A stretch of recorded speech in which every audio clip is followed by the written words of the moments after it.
Greater Israel एक ऐसा मंसूबा जो 1904 में दाऊद और हर्जल ने पेश किया। उस वक्त इसराइल का वजूद नहीं था। 1918 में फ़लस्तीन का इलाका ब्रिटिश एम्पायर के कब्जे में आ चुका था और 1918 से दुनिया भर के यहूदी फ़लस्तीन में आ रहे थे। इस दौरान फ़लस्तीन में यहूदी सिर्फ 6% थे और अरब आबादी 86% थी। लेकिन 1948 तक यहूदियों की आबादी में इस कदर इजाफा हुआ कि इनकी तादाद 35% तक जा पहुंची।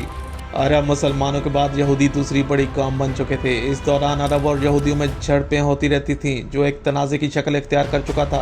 ब्रिटिश फ़लस्तीन को छोड़कर जा रहे थे। इस मसले को अक़वाम मुत्तहिदा के सपुर्द कर दिया गया।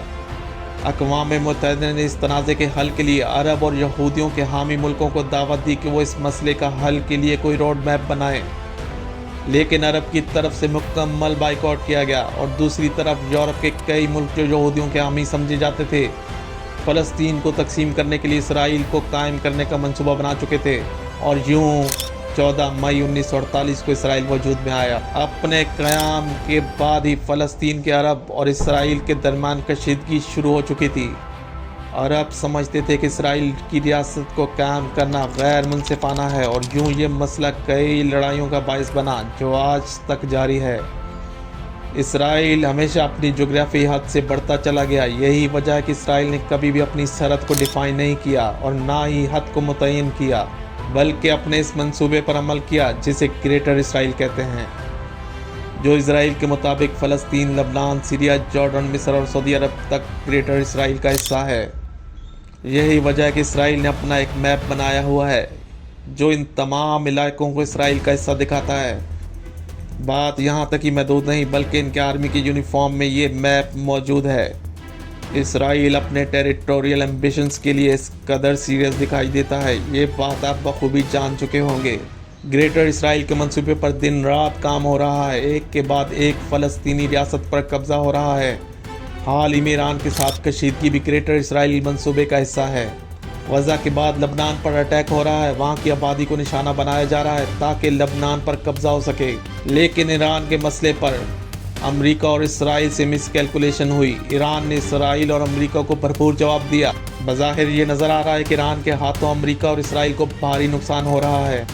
अपनी शिकस्त को देखते हुए हाल ही में एक ख़तरनाक प्लान नज़र आ रहा है, वो ये कि ईरान पर न्यूक्लियर स्ट्राइक की जाए।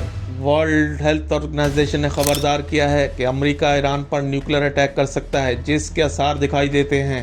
अमेरिका ने मशरिक़ वस्ती में तमाम फौजियों को निकालना शुरू कर दिया है, जिससे साफ ज़ाहिर लगता है कि शायद कोई बड़ा अटैक होने जा रहा है। ईरान की खुफिया एजेंसी ने यह बात कन्फर्म की है कि अमेरिका और इसराइल ने एटमी हथियार किसी अरब कंट्री में मुंतकिल किए हैं, जो दुनिया के लिए तबाही का पैगाम साबित होंगे।